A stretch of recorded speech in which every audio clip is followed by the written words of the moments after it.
which maybe every therapist could learn from, and also seeing where they were blind and where they closed their eyes. And maybe in 50 years' time, people will look at our system and see what we left to the world and also what we did not see. And so things evolve by seeing even more. Is there an insight or cluster of insights that you have not yet been able to apply in your work? Private insights that I have about what? About your field of work. About how you believe humans really function. Things I would like to introduce in the work which I've not yet been able to. Is that the question? I guess what I'm inviting you to do is I'm asking you if there's some sort of secret area, almost secret area of thought, something that you're hatching that hasn't yet burst through into what you do, but which is something which you're interested in or excited about. I see. Something I'm either not ready yet to bring forward or even hold back on, you mean? Yes, or which might even contradict some of the things you've been doing already. Mm-hmm.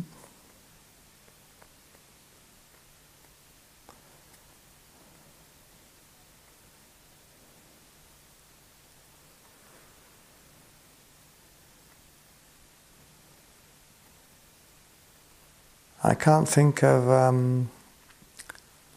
a particular thing I'm aware of, but if I go back, if I answer that question a little bit in the past, some years back, a long time back, I introduced a concept called the inner ground. And the inner ground is something that's not tangible.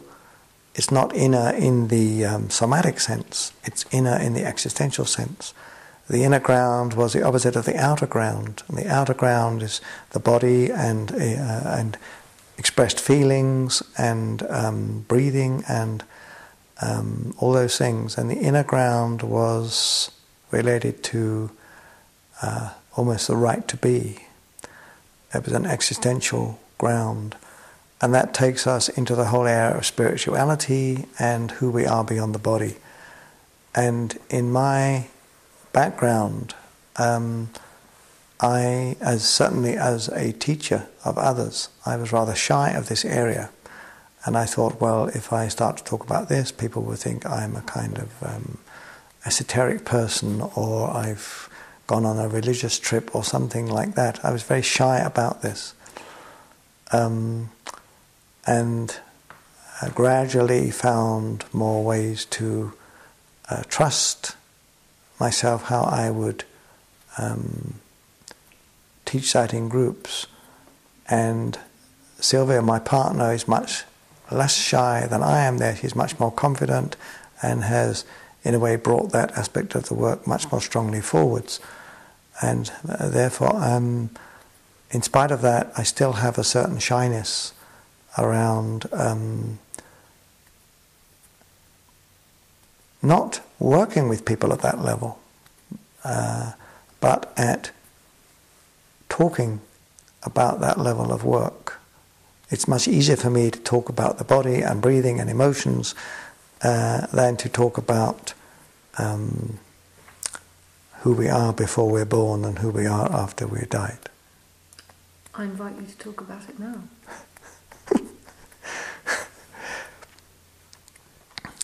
Well, one of the things I do when I am not doing therapy from time to time, I take the texts of the main world religions, the founding persons, not the later texts, and I can't say I translate them because I don't often read the languages they're in, but I work with different translations and I find my own way of formulating what I sense is behind the translations. And sometimes I can actually work with a with a dictionary, and if it's a short text, and do my own translation. For instance, I translated the first sermon that Buddha ever gave from the Pali, but it's 1 page long, so it took a day to go through this with a Pali dictionary. And in doing that, I am trying to do it in language of tomorrow. It's an ancient text, but I'm trying to put it in the language of tomorrow. And I'm quite shy at introducing these texts into the training, so they're rather sitting on the shelf. Maybe we publish them later. And these are people who were not shy to speak about these issues. And I don't think I have my own language for that yet. So I become a voice who is carrying important messages in that area from these different channels, and I'm very delighted to do that. And I think they can do it much better than I could do it.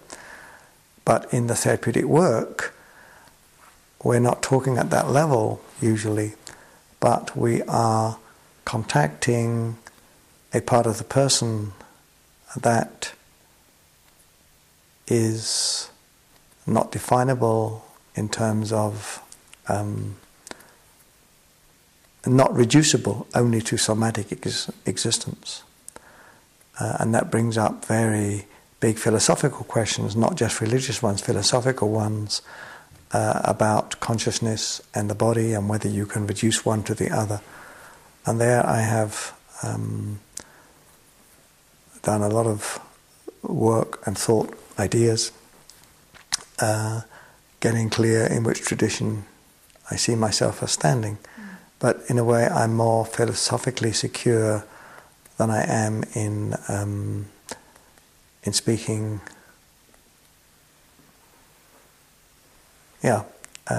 too directly about these issues. Do you speak to those issues through your poetry? Well, of course I write a lot of poetry, and the poetry is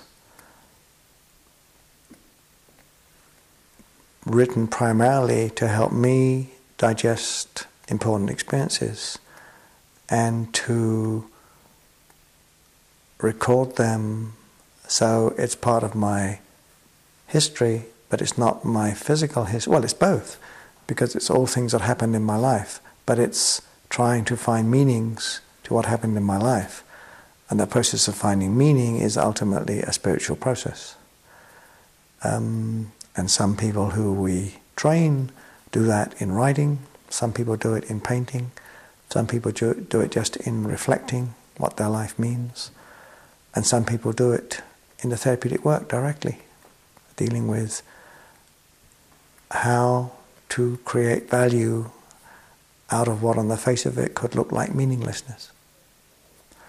And anyone who has lived through either big neurotic struggles, meaning a difficult family pattern and so on, or has lived through shattering events, through accidents or sudden trauma coming from outside and not related to their history,